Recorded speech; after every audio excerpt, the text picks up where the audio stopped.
In this lecture, we are going to talk about internal respiration. Now, the previous lecture, you learned about external respiration, and that was gas exchange, the movement of oxygen and CO2 between air in your lungs and blood in a pulmonary capillary. Internal respiration is gas exchange. We're looking at oxygen and carbon dioxide, but we're looking at the exchange of gases between our tissue cells and our systemic capillaries. And when we look at internal respiration, we still have to come back to these partial pressures and solubilities, just like we did with external respiration.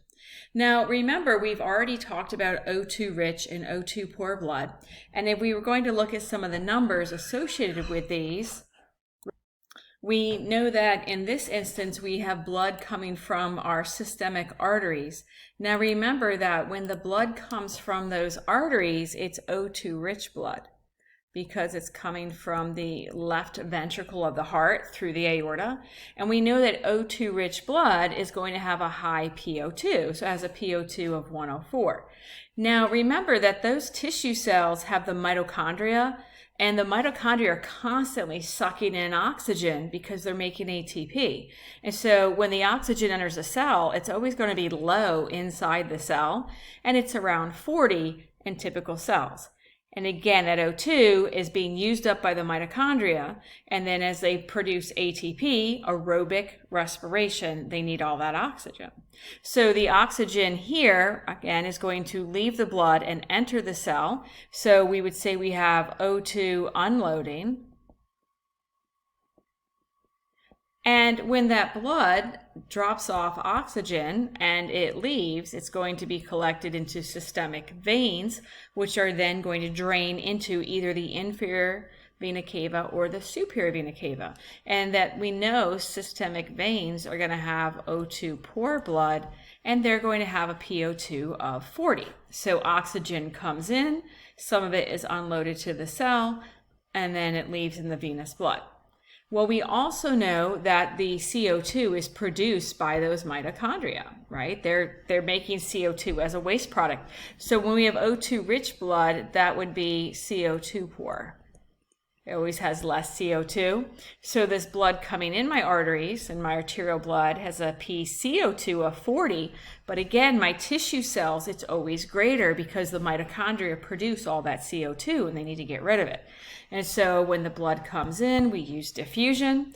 And so what will happen is the CO2 will leave the cells and enter the blood. So we have CO2 loading. And again, that happens until equilibrium is reached at 45 and it leaves. So same ideas as before. We have the movement of gases through diffusion from high pressure to low pressure until equilibrium is reached. So O2 rich blood comes in at a PO2 of 104. It dumps into the cell. The cells are 40 until we reach equilibrium at 40 and the blood leaves. CO2 comes in, PCO2 40. The cell is 45. The CO2 leaves the cell and enters the blood until they both are equal at a PCO2 of 45. So again, how does it move? Well, we know oxygen is transported two ways, dissolved in plasma. That's what my PO2s were showing me in my 104 and my 40. And then again, most of it's attached to hemoglobin. We know that heme can pick up 4 oxygens, and we used these words earlier, association and dissociation. So remember that association would be the loading when oxygen binds to hemoglobin, and dissociation is the unloading. And that's when hemoglobin lets go of oxygen. Well, what we have now is dissociation of oxygen. Hemoglobin is letting it go. So if we come down, same equation, but this time, remember, when we look at the tissue cells or internal respiration, we have to pay attention to the arrow because now my oxyhemoglobin is in my blood. It's trying to drop off oxygen to those tissues. And when it drops off an oxygen, it forms your deoxyhemoglobin, which we can also just call reduced hemoglobin. Now notice to do this reaction, we need a hydrogen, and we'll deal with that shortly. All right, CO2. Now remember, it's made by the mitochondria, so it's produced all the time. So when we have CO2, we're loading the CO2. So it's going from the cell into the plasma where a lot of it's dissolved, like 7–10%. Some of it enters the blood. In the red blood cell, it combines with reduced hemoglobin. And in this case, the arrow is going this way because we're loading the CO2. And you can see it right here with my carbaminohemoglobin, and there's my hydrogen. But remember, the bulk of it is going to enter the blood, combine with water immediately. With the enzyme carbonic anhydrase in the red blood cell, it will form carbonic acid, which will very quickly break down into hydrogen and bicarb. Now, we want the bicarb to leave the cell, right? We want to kick that out into the plasma because it's a really good buffer. So we want to use it as it travels in your blood back to your lungs, but we can't just kick negatively charged ions. They're called anions. We can't just kick them out of cells. So when the bicarb leaves, we need to replace it with something, and you replace that inside the red blood cell with a chloride, because actually chloride is one of the most abundant anions in your plasma. So we still have the chloride shift just like we saw earlier. So as far as the processes go, same equations, you just have to know the arrows, because if we're doing our CO2 loading or if we're trying to unload the CO2. And we also still have the Haldane effect. Same thing here when we're looking at our CO2 and our O2 helping to load each other. And I'll show you that in just a second. So if we go to this view now, it looks similar. We're looking at internal respiration. So again, we have our tissue cell, we have our blood. This time we have a systemic capillary. We have the plasma, the red blood cell. There's my little mitochondria. And remember, that's what's actually generating all that ATP. So we'll start with our numbers in our cell first. So we look inside the cell, the mitochondria is constantly taking in oxygen. So the PO2 is very low. This is just a typical cell because we're always making ATP. So it's using that oxygen to produce ATP, and it makes CO2, which is a waste product. So my CO2 is going to be very high within my cell. Now, as my blood comes from my systemic vessels, from my arteries, remember we said that these are O2 rich. And what we learned in our last lecture was that therefore the PO2 is 104. The CO2 is low. The CO2 is only 40. And we also know that a lot of that oxygen is transported on hemoglobin. So we know that my hemoglobin is 98% saturated, and that every 100 mLs of blood would have 20 mLs of oxygen. So I'll just draw my O2 here because, again, some of it's just dissolved in plasma, but 98.5 of it is right here, right? My hemoglobin, oxyhemoglobin. So as long as there's a hydrogen available, that's going to be used to kick off that oxygen so I can unload it. So I have O2 unloading because I'm dropping it off. Now, when I drop off the oxygen, then therefore it makes sense that my venous blood is going to have less O2. So my venous blood is going to be O2 poor. And so we know that when it drops off oxygen, it doesn't drop all of it off, but it drops off enough for the PO2, right, the amount to be less dissolved. We know my CO2 goes up. I'm just going to go ahead and put that, and we'll come back and talk about CO2 in a minute. But what we also know is the amount of oxygen unloaded means that my venous blood has a hemoglobin saturation of 75%. So it does drop off oxygen. This is under resting conditions, but hemoglobin still has oxygen on it, which is good. This is resting conditions. Hopefully you're seeing that we always have this reserve, right? We have extra time, we have extra molecules, and we have extra ability to unload more oxygen if my cells need more oxygen. And actually we're going to fix this number because every 100 mLs of blood is going to have 15 mLs of oxygen. So if 100 mLs come in with, for every 100 mLs of blood I got 20 mLs of oxygen, and it leaves with only 15, then that tells me exactly how much I'm unloading to my cells. I'm unloading 5 mLs per 100 mLs of blood, right? And so we call this the AV-O2 difference. and that's per 100 mLs of blood. And what that stands for, it literally means A, arterial, minus V, venous, oxygen difference.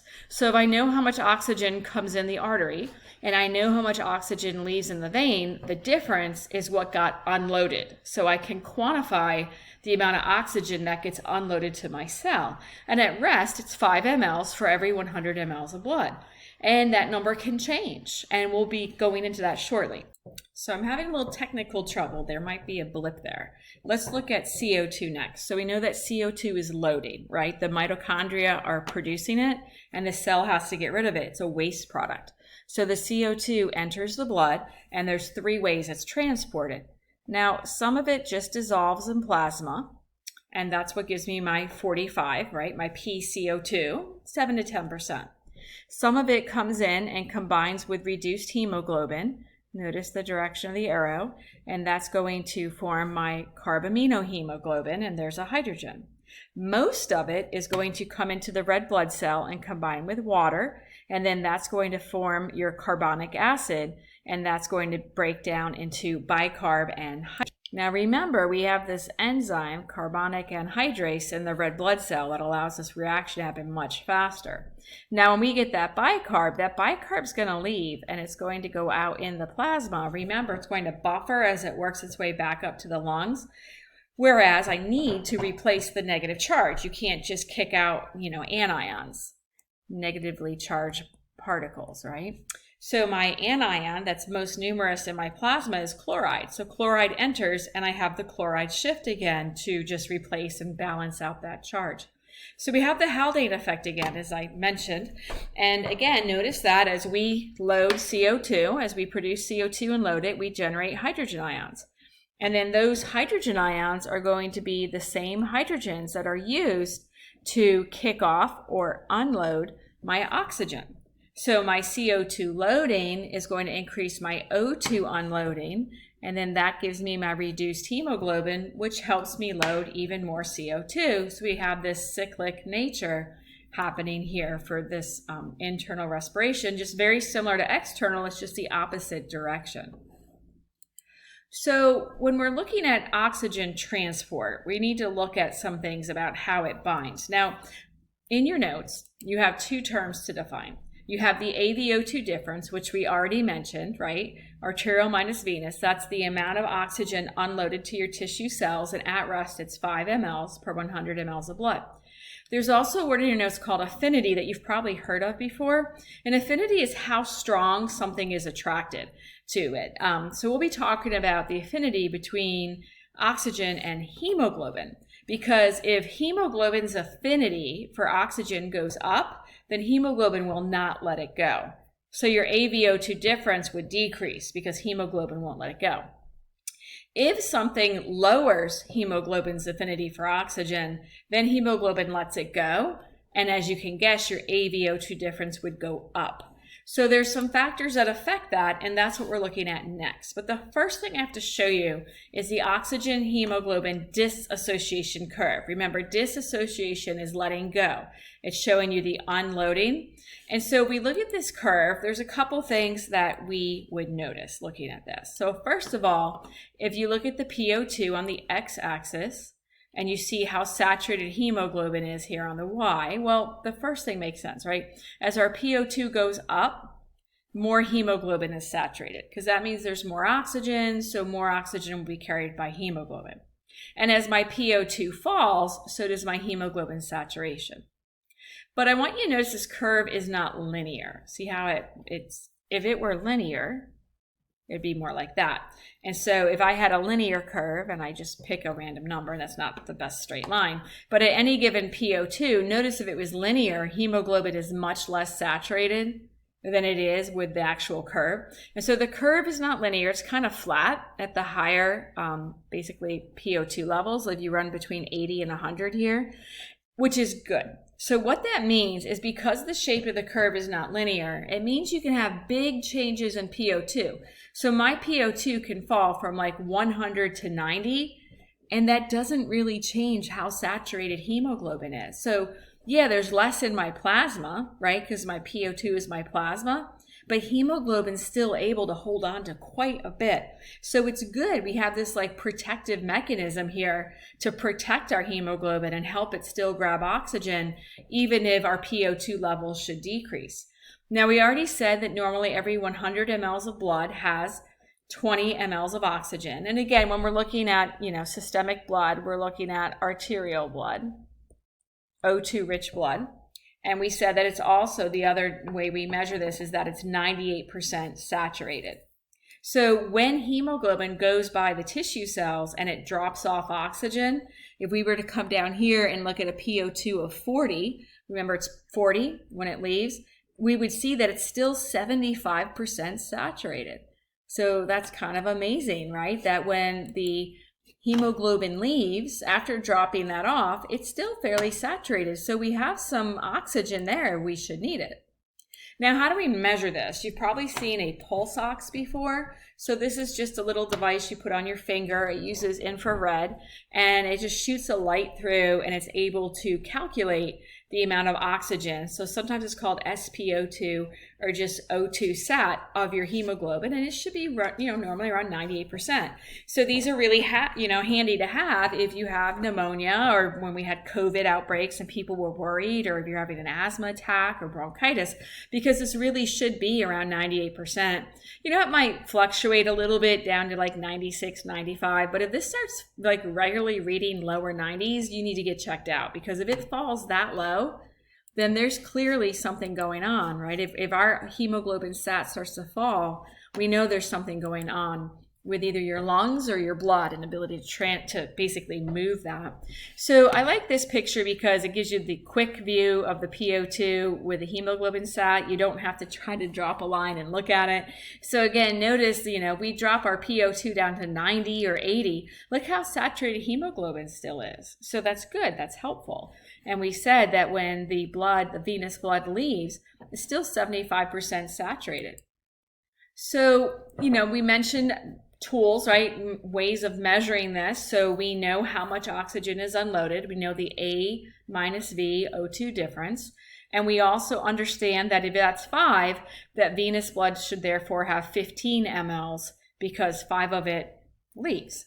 So what are some things that could increase this oxygen unloading to our cells? What are things that could increase the AVO2 difference? There's a few. Well, one thing is temperature. So what you're seeing is the dissociation curve. See the orange line? That's normal, 38 degrees.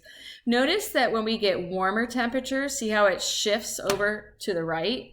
Not anatomical position. You're just looking at the graph, and the whole graph, right, that whole line is shifted. Or cold temperature, see how it shifts over to the left? Well, that's significant because, if we were to try to drop a line down here, and say, okay, well, let's look at PO2, 80. Notice that the red line, where it's warmer, there's less oxygen on hemoglobin. Here's your body temperature. And then up here, it's way up there.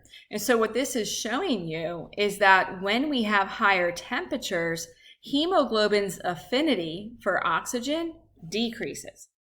And because it decreases, it's going to drop off more oxygen. It's going to unload more oxygen to our tissue cells. Well, it makes sense if you think about it. When you have active tissues, they generate heat. Heat increases O2 unloading because active tissues need more oxygen. When you're colder, then notice that you get this left shift. So cold weather, very cold temperatures, is going to increase hemoglobin's affinity. So now it won't let it go. So now your AVO2 difference goes down. So think about climbing a mountain. You're going up in altitude. So remember, the PO2 is going to be less because atmospheric pressure is lower. So your PO2s fall and you have this left shift. So you can become hypoxic very, very quickly because of both of those situations. Now, the other factor that affects it is pH. Hydrogen ions weaken the bond. You saw that when there's a hydrogen ion available, hemoglobin actually prefers hydrogen. It's actually buffering it. So if there's a hydrogen, hemoglobin is going to let go of oxygen and grab that hydrogen. That's why you have the HHB. So anytime we have changes with pH, it affects this. So the Bohr effect is whenever hydrogen concentration goes up. So anytime you have acidosis, right? Because if the hydrogen concentration goes up, the pH goes down. And when that happens, notice the shift of the curve is a right shift. So at any given value, I have less oxygen on hemoglobin because it let it go. My AVO2 difference goes up. There's my normal, purple. Notice alkaline is a left shift. The more alkaline we are, the tighter hemoglobin holds on to oxygen, which makes the affinity increase. So when we look at these graphs, we can see, we call these right shifts and left shifts, and what they really are doing is just reflecting the hemoglobin's affinity for oxygen and showing you how much of it is unloaded. So again, a right shift means that more oxygen is unloaded to our tissue cells, and a left shift means less is.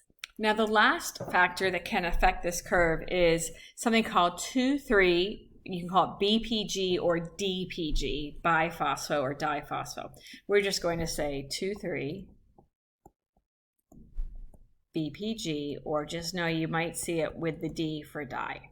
So this is a byproduct of glycolysis. Remember that red blood cells do not have mitochondria.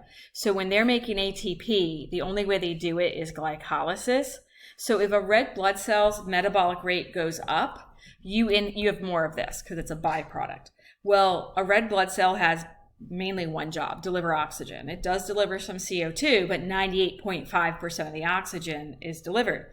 So anytime your red blood cells are working harder and harder and harder, then it makes sense, right, that they probably need some help in delivering oxygen. So that's going to trigger a right shift of that curve, which would increase your O2 unloading.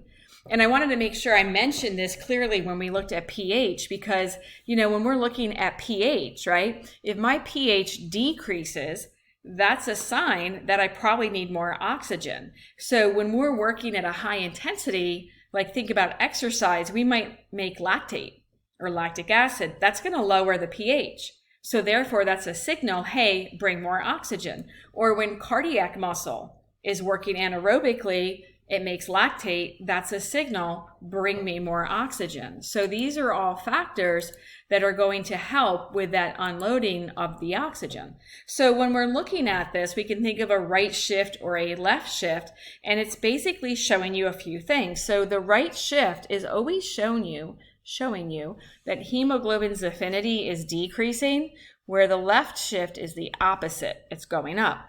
Well, if hemoglobin's affinity decreases, then that means that the AVO2 difference goes up. So remember, the normal AVO2 difference is 5 mLs per 100 mLs of blood.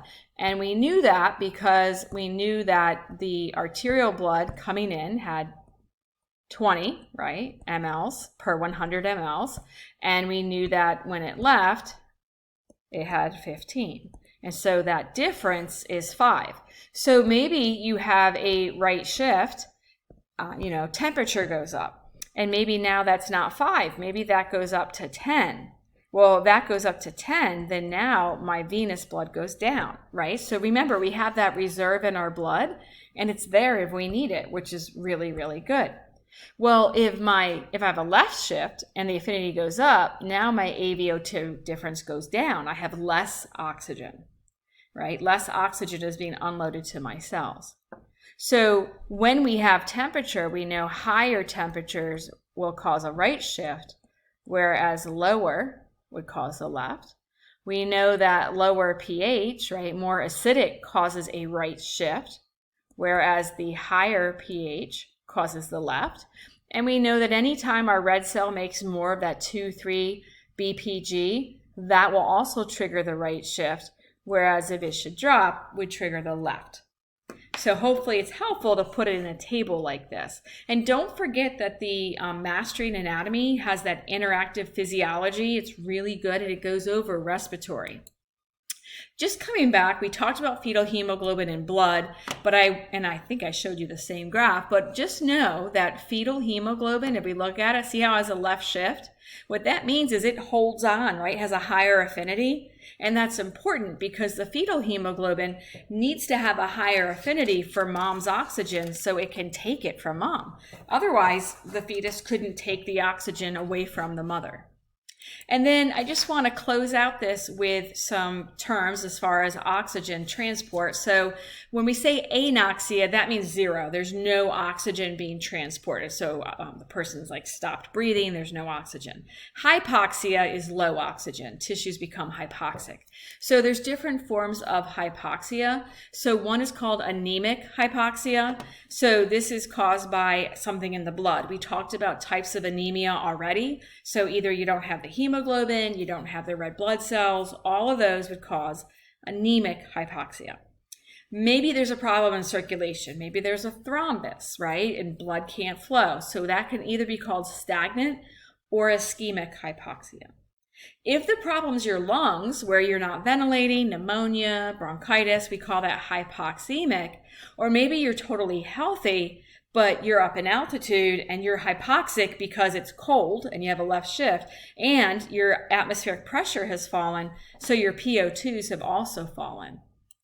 Now, CO, carbon monoxide, we again mentioned this very briefly. It's an odorless gas. They add something to it so that you can smell it if you've ever smelled natural gas. But what we know about carbon monoxide is two things. We know that hemoglobin really loves it. In fact, hemoglobin's affinity for carbon monoxide is about 300 times higher than for oxygen. And the other thing we know is that it causes a left shift. So carbon monoxide poisoning can come on very suddenly because, one, you're picking up less in your lungs, and then anything that you have as you deliver it does not get unloaded because the left shift, remember, is going to decrease O2 unloading. For some reason, when CO binds to hemoglobin, it causes like a bright cherry red color. So if there is a patient with fair skin, you might see that cherry red tinge to the skin or to the mucosa, and that's going to happen because of that reaction. And so carbon monoxide poisoning is often deadly, right? Car exhaust, natural gas, there's some in cigarettes, and that's why you have to use the hyperbaric oxygen chamber. That was the Haldane effect. Because because hemoglobin is holding on so tightly to carbon monoxide, it doesn't want oxygen, you have to hit it with lots and lots of oxygen, right? Pressurized oxygen, and then if you do that, that will get rid of the carbon monoxide and force it to go ahead and grab a hold of the oxygen. So in your notes, I noticed you have the little blip about the pulse ox here. I had mentioned it up here, so I apologize for any confusion from that. But just make sure you understand that it's a really cool tool, and we'll look at that in lab. So this finishes our lecture on internal respiration.